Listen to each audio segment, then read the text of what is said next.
Hey guys, welcome back to the channel. This is Side Dental Vlogs and I'm Dr. Abhishek back with another video. So last time मैंने एक video बनाया था कि काफ़ी dental professionals जो अपना career को छोड़ के दूसरा कैरियर अपना रहे हैं, तो इसी के बारे में हम थोड़ा और डिटेल में बात करें कि ऐसा क्या डेंटल एंजाइटी है, कौन कौन से फैक्टर्स हैं जो कि मजबूर कर रहे हैं डेंटिस्ट को अपने प्रोफेशन को छोड़ने के लिए। तो हमने 500 डेंटल स्टूडेंट्स पे हमने एक स्टडी की और इवेलुएट किया कि एंजाइटी क्यों हो रही है, किस चीज की वजह से प्राइमरी फैक्टर्स जो कि इन्फ्लुएंस कर रहे हैं एंजाइटी को, क्यों प्रोफेशनल कॉन्फिडेंस और क्लिनिकल परफॉर्मेंस कम हो रहा है। तो हमने ये क्वेश्चनर बेस्ड स्टडी किया था जिसमें 40 इयर्स के कम डेंटिस्ट, एज के कम डेंटिस्ट ने पार्टिसिपेट किया था, जिसमें कि इंटर्न्स आ गए and freshly pass out BDS students and जो कि क्लिनिक में काम कर रहे हो या फिर पीजी की तैयारी कर। तो डेंटल जो कॉलेजेस हैं उसमें काम तो करते ही हैं, लेकिन जब रियल वर्ल्ड सेटिंग में आते हैं, जब हम तब डेंटल केयर प्रोवाइड करना काफ़ी लोगों को एंग्जाइटी हो रहा है। तो सरप्राइजिंगली हमने पाया कि बोलने के ख्याल से ही लोगों को रात को नींद नहीं आती है, काफ़ी ज़्यादा एंग्जाइटी हो रहा है। और हमने एक क्वेश्चन पूछा, the thought of starting your own dental practice makes you nervous. तो कम से कम 60% लोगों ने कहा यस और 40% लोगों को पता ही नहीं है कि उनको आगे करना क्या है, क्या वो क्लिनिक करें या एमडीएस करें या फिर नॉन क्लिनिकल लें या क्लिनिकल लें। जो लोग शादीशुदा है वो क्या करें। तो ऐसे काफ़ी कंफ्यूजिंग रिस्पॉन्सेज मिले और काफ़ी ज़्यादा स्ट्रेस में है डेंटल स्टूडेंट्स। इनफैक्ट डेंटल का जो भी काम होता है काफ़ी डाउंटिंग होता है। Even many senior including me, काफ़ी सीनियर डेंटिस्ट भी लाइक हम लोग बर्नआउट हो जाते हैं, क्योंकि पेशेंट से बात करो, प्रैक्टिस मैनेजमेंट भी एक बहुत बड़ी चीज़ है जो कि हमको कॉलेज में नहीं सिखाई जाती है। सॉफ्ट स्किल्स, कम्युनिकेशन स्किल्स, कैसे पेशेंट से बात करना है, कैसे हमको क्लिनिक खोलना है, कैसे मैनेज करना है चीज़ें, ये हमको कॉलेज में नहीं सिखाया जाता। तो ये करिकुलम में बिल्कुल ऐड करना चाहिए, जितने भी बीडीएस का करिकुलम है, ताकि स्टूडेंट्स को एटलीस्ट एंग्जाइटी ना हो। प्रोसीजर्स हैं जैसे कि डायग्नोस्टिक डेंटल कैरीज, और भी हमने काफ़ी सवाल पूछे कि कौन कौन से प्रोसीजर्स में आपको कॉन्फिडेंस आता है या फिर कॉन्फिडेंट हैं आप।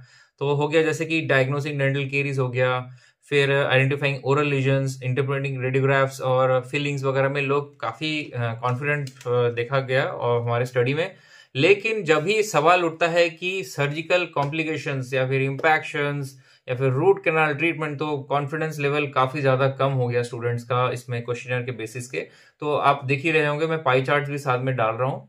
तो अभी तो फिलहाल आप कहीं भी जाते होंगे, अगर आप कोई सुनते हो कि आप जैसे आप जूनियर डेंटिस्ट है और आपके किसी फ्रेंड ने इम्प्लांट डाल लिया, तो एक बहुत बड़ी बात होती है। अभी इम्प्लांट का जमाना चल रहा है और सरप्राइजिंगली कि बीडीएस कोर्स में, द एंटायर 4-5 साल के कोर्स में इम्प्लांट को सिर्फ एक लेक्चर के हिसाब में स्टूडेंट्स को समझाएगा। ये मैं नहीं बोल रहा, ये स्टडी बोल रहे हैं कि मैक्सिमम कॉलेजेस में, क्योंकि हमने बहुत सारे कॉलेजेस में ये क्वेश्चनर भेजा इंडिया के, और 60 to 70% of the students, the implant were only given, the knowledge of implant was only given in the form of lecture।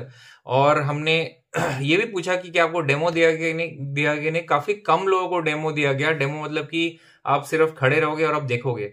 तो अगर आप किसी चीज को देखोगे ही नहीं 5 साल के ड्यूरेशन में, हालांकि फ्यू कॉलेजेस में जानता हूं जो कि स्टूडेंट्स को इम्प्लांट करने देते हैं, लेकिन वो काफी कम है compare to 300 colleges in India. उनका परसेंट 0.1% है। मतलब आप सोच लीजिए 1 या 2 कॉलेज अलाउ करते हैं बीडीएस स्टूडेंट्स को इम्प्लांट लगाना।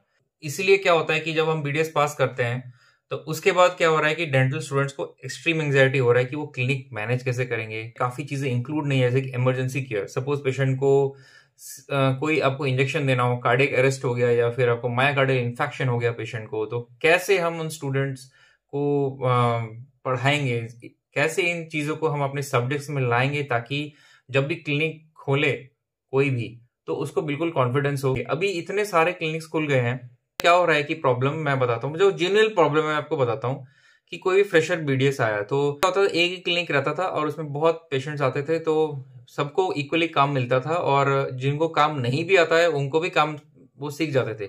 लेकिन अभी क्या हो रहा है कि हर एक क्लिनिक में लिमिटेड पेशेंट आते हैं, 5 से 6 या 4 से 5। उसमें भी जो पेशेंट्स आते हैं आपके सीनियर डॉक्टर के नाम से आते हैं। वो नहीं चाहते कि कोई जूनियर पैसा दे रहे हैं, वो नहीं चाहते कोई जूनियर डेंटिस्ट आके इवन मोबिलिटी टूथ भी एक्सट्रैक्ट करे।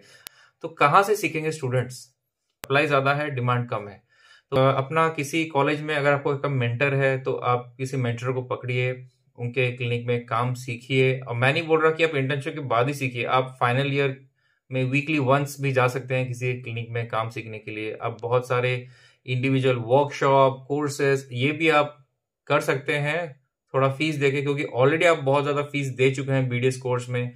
और अगर आप अपना क्लिनिक सेटअप करना चाहते हैं, अपने डेंटिस्ट्री को परस्यू करना चाहते हैं, तो you have to learn, otherwise there is no other गो।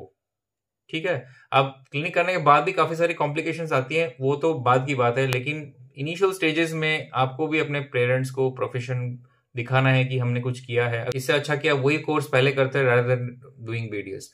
तो प्रोफेशन को ना छोड़े, बिल्कुल परस्यू करें, अपने मेंटर किसी को पकड़ें जो कि आपको काम सिखाए स्लोली। ये एक स्लो प्रोसेस है। तो आज का वीडियो इतना ही। I hope you like it. Thank you. Have a very good day.